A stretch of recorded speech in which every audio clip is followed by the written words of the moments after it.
Hello everybody, Coop here, and welcome back to another episode of the AFL 23 Management Career Mode here with the Adelaide Crows. Today we're going to be going over the Season 2 off-season, including the draft, rookie draft, and free agency. If you haven't watched the last episode, we went through from the final third of the season up until now, where we got out of the bottom four. We ended up finishing 13th, considering that we had a terrible start to the season. There was a lot of positive stuff to come from this season, so if you want to go back and watch the last video, you are more than welcome to do so, then come back. But today we're going to continue forward into the off-season. As you can see, the trade period has opened. Wait, what? Trade period has opened, apparently. Right, I just skipped forward over the start of free agency, so hopefully some of my free agent targets are still there. But we are going to have a quick look at what free agency is going to present with us today. So in terms of the restricted free agents, there's actually nobody really here that I'm that keen on picking up. These are sort of older players that are sort of past it a little bit. So I'm quite happy just to let some of these guys just sign with other teams, and we'll still go over free agency and everything, you know, in terms of who goes where and everything, like we did this time last season. But in terms of unrestricted free agency, I don't think there's anybody here either that particularly interests me. Brodie Smith is one of our players that's an unrestricted free agent, but I will be letting him go as he's a 66 overall now. He's sort of getting towards the end of his career, so I think it's time just to let him go. Free up a roster spot as well as some money for somebody else. But as you can see here, nobody that I'm really desperately wanting to sign, which I'm happy just to move on and see what we can do and get done in the trade period. But while I've been away, in between episodes, I've developed a bit of a watch list for this season. I did take some of the players that were previously on it off, but I've compiled a new watch list which looks a little bit like this. There are 5 players I'd like to bring in. Nick Dacos, obviously one of the better players in the competition, one of the better young players in the competition. Really good off half-back, is someone that I think we should be able to go after. Might not be the most realistic player to go out and get, but it's someone who I think can do a job for us and really provide off the half-back line. Callahan from GWS, we've already poached a couple of players from GWS last off-season, so to go and get another one isn't, you know, really too far out of the realm of possibility. But just to strengthen up our midfield, he's got fantastic potential on the game, so it'd be really good to go to get him. I'll go to Sam Darcy first. He might be the best in terms of potential young defender on the game. I just want to get another young defender into the team, play at centre half back, can even pinch hit in the ruck if we need it, because I am targeting 2 ruckmen, Brodie Grundy and Tim English. I don't really have a preference on which one I get. I would just like to get one of them just so I can really shore up that ruck position nice and tightly. Because I know we did get Callum Coleman-Jones last season and he did a really good job for us. I just want someone who's sort of that higher quality as well. I'll still use Callum Coleman-Jones as well, but I wouldn't mind going and getting another ruckman. But those are sort of the targets that I'm getting at. I'd like to get at this season. In terms of the national draft, we'll have a look and see what our draft pool looks like. This is the draft pool at the moment. As you can see, there's some really good players, but there's really only one top player at the top of the draft, which is McPherson. What is his? Blake McPherson. McPherson? I don't know. He's 17, he plays off half-back. He says he's played 106 matches, do not believe that for a second. But he is really going to be the only prospect worth drafting, I would say, in terms of players that we want to get our hands on. I might only trade for the number 1 pick this year, and maybe try and clear up some cap space, because I do have quite a number of first round picks this season based on the work that we did last season. So we could potentially try and get some players in the door this season. Let's have a look at what we've got at the moment. So as you can see, we've got Keys, who is out of contract. We've got Berry, who's out of contract. Cook is out of contract. Hamill's out of contract. McHenry's out of contract. McHenry spent most of the season injured. Cockatoo is a rookie, he's out of contract. Smith, we've already touched on. And then we've got the other rookies that are out of contract as well. So I don't want to commit too much money to these guys. We'll just see how much money we've got to play with. We've got just over $2 million to spend. So Ben Keys will probably look to keep. He's been a really solid player for us over the last couple of seasons. How old is he? He's 27. I'd probably like to give him a 3-year deal. I will do this contract now. Okay, Ben Keys has accepted an offer for $545,000 a season for 3 years. So we've got him contracted until the age of 30. So that is good. Berry is an interesting prospect. I don't really know how I feel about him. I feel like for that price, for potentially $300,000 a season, I don't necessarily think he's going to get much better than he is. And I think we're probably better served letting the young players that we do have develop into something more. So that's probably how I feel. So I'm probably going to let Berry and Cook go. I will obviously try and trade them for something. I just don't know what that something is yet. It might be a Callahan, for example, from GWS. So we might actually try that trade in a minute.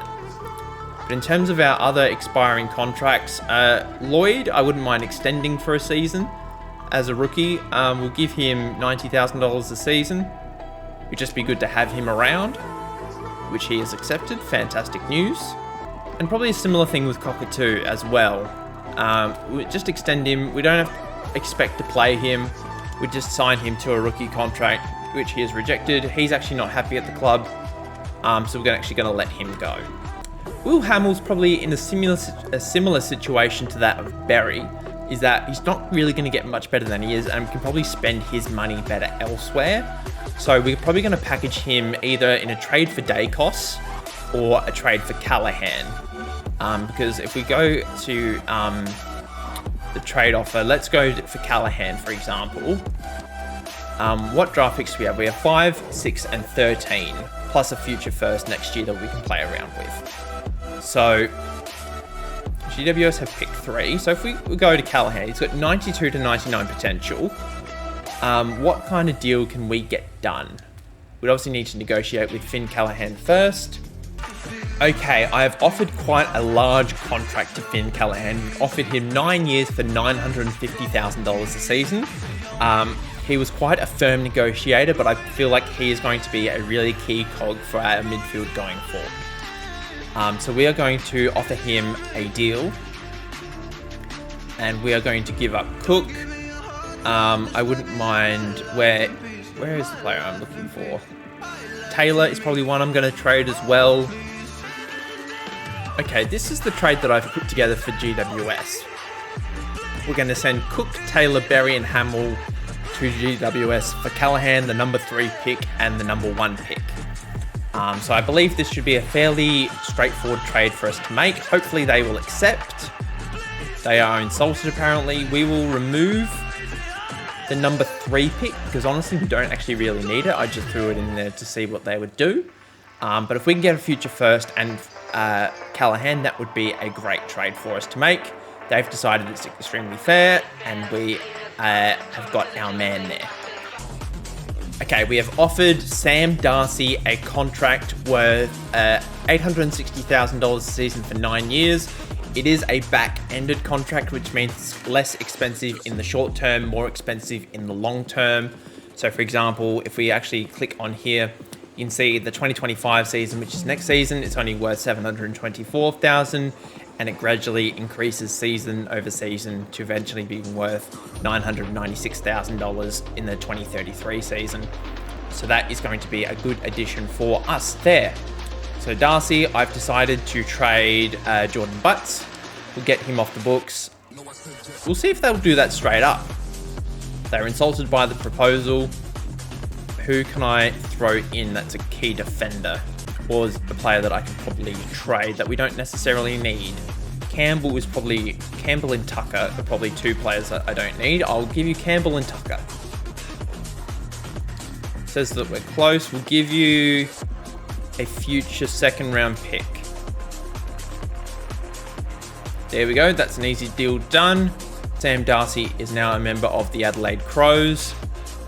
We're slowly just creating a little bit of cap space. There's probably one player that we need to get rid of. I'm thinking it will be McHenry that needs to go, because admittedly, I've got lots of young forwards that I want to give game time to, and McHenry spent most of the season injured last season. Cockatoo we're not going to bring back. Lloyd I've already extended for a year. Everybody else, has a role in the squad. Campbell obviously just got traded. So McHenry, we've got to find McHenry a home, but he's going to help us out getting the number 1 pick, which currently belongs to Hawthorn. So we are going to do a trade with Hawthorn, which hopefully they will accept. So we're going to ask for the number 1 pick and a future first in exchange for McHenry. Hopefully this will be a fairly straightforward deal. They are insulted apparently. We're going to throw in number 13 and number 6. And if you can give us a future second and third, that should be a good deal for you guys. Okay, we'll take out the third. Still insulted, that is interesting. Take out the second. Geez, we're going to have to give up pick 5 as well to get this done. There we go. Okay. So we got most of the business done that we wanted to. Unfortunately, we couldn't really get Dacos or Grundy with the current state of affairs. English, we probably could have gotten, but we just don't have the money to offer to him right now. So we've got to be a little bit more responsible, obviously. But with contracts coming off the books next season, who comes off the books? Malira comes off the books next season. Fogarty also off the books next season, but obviously look to re-sign Fogarty. Actually, I'm going to re-sign Fogarty now, while I think of it.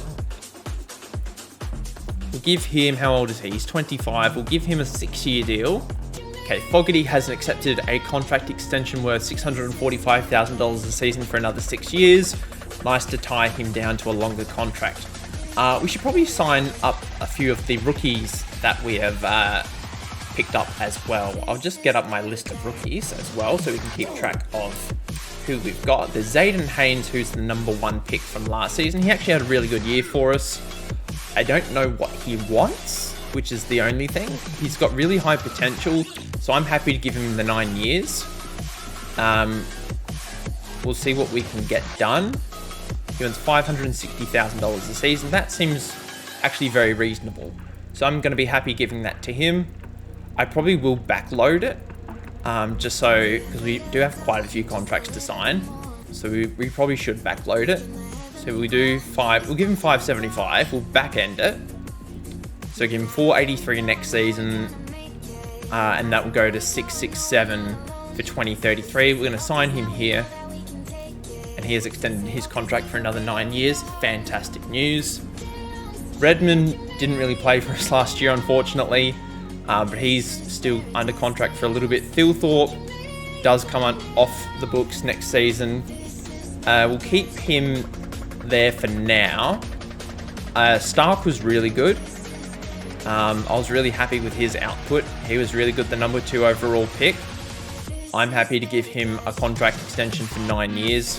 Kingston Stark has accepted his contract extension worth $560,000 a season for 9 years. One thing I have done with this particular contract, I have custom done this contract. I actually forgot to do this for Haynes's contract, which I'm going to go back and fix in a minute. I forgot to make it his same salary for the 2025 season. So as you can see now on the salary cap expenses, because we gave Haynes that contract extension, his contract is now put us over the wage budget. So I've given Kingston Stark a reduced salary in the 2025 season, but I've then back-ended it. So he's earning a lot more money towards the end. So do I fix it, or do I just leave it for now? Or do I trade someone to clear up that room? If I trade Schoenberg and Sharp, that should actually create enough room for the Kingston Stark contract to fit. I think that should be okay. They do expire at the end of next season, so we should be able to get that done. Let's actually try and do that now. Okay, this is the trade that I'm going to do. We've got Schoenberg and Sharp, Olsen and Wade going to Essendon in exchange for the number 2 pick and a future first round pick. Hopefully this trade will go too. They're extremely pleased with it. I wasn't too concerned about what we got back. I just wanted to get the money off the books. So hopefully that means we have created enough space. Let's have a look, which we have. Okay, we've created enough space. Obviously we need to fill in a few roster spots, but we should be able to do that in the draft. So we've got the top 2 picks in the draft, and then we don't have any picks for a long time. Well, let's have a look at the draft pool. So we definitely want to be drafting McPherson, and then we'll probably go for one of the midfielders to make up for the midfielders that we traded away. So I'm thinking either Ali or Trundle. That will probably be the route we go down, because I like the look of them both. So let's actually look at them. Trundle's got a great haircut. Not that I'm really taking that into consideration. Spencer Ali also has a good haircut. He says he's played 264 games by the age of 18. I don't really believe that, but that will probably do it for this trade period, unless there's one more player I want to add. Okay, I've been tinkering around a little bit. I've put together a crazy contract offer for Nick Dacos. We've offered him $105,000 because that's exactly how much we have left in the wage budget for this upcoming season, and then we've offered him increasing salary until it peaks at $1 million a season in 2028, which runs through to 2033. So hopefully we should be able to include him in a trade for the number 2 pick, and we'll include some future picks as well. We're close to an agreement.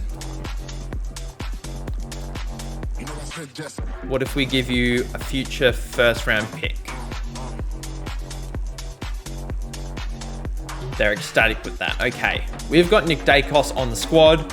That is going to do it for the trade period. I'm not going to get anybody else. We're going to continue forward until the draft comes around. We will delist anybody that is uncontracted, sorry. National draft, we've got one player that we want to draft, which is McPherson. He looks really good. We're going to select him. He's the best prospect in the draft, Blake McPherson or McPherson. I still don't know what his name is, but we're going to continue forward with the draft until our next pick is available. It looks like Daniel McKenzie here, 84 overall, is going to be the player that we're going to be taking with the next pick in the draft. Very available player at pick 59. I was very happy with that selection. We're here again at pick 65. We're going to be looking for another ruck. Got a few good youngsters here. I want to see someone that's a little bit more experienced. Let's take Briggs on. Looks like he's got good potential. We're going to take Briggs. And then we've got pick 69 as well. Let's take another midfielder. Let's take Luke Dunstan. Ben Ronke is the next player that we've selected. We've got 2 more picks, 74 and 76 at the bottom of the draft. We can take Marlon Pickett. He was going to be the next man. And then with the next pick, the final pick of our draft, we're going to be taking Phil Davis, returning to the Crows after so many years away. He's going to be the final pick. As for the rookie draft, how many players do we need to select? We've got to pick 3 players. Let's see who is available. We'll take Tom Campbell. I believe it's Tom Campbell. It is Tom Campbell. Good backup ruckman. We're just going to take a few older players here. We'll take another key defender in Stein. And then with our final selection, we're going to take Jack Zeeble. Get him in the squad. Good little older player who's going to do a job for us in the forward line if we ever have an injury crisis. We have done everything we've needed to do. We're going to assign the Guernsey numbers. I will do this in my own time as I did last season, because I really need to think about Guernsey numbers. It's just something that I need to do. So I will do this in the off season. Sorry, not in the off season, in between videos. But the off season, a little bit shorter than last time, a little bit less work to do. But I was very happy with what we were able to accomplish here today. So Thank you so much for tuning into today's video. If you did enjoy it, leave a like on the video and don't forget to subscribe if you haven't already. And until next time, guys, I hope you have a lovely day wherever you are in the world, and I'll see you guys then. Bye.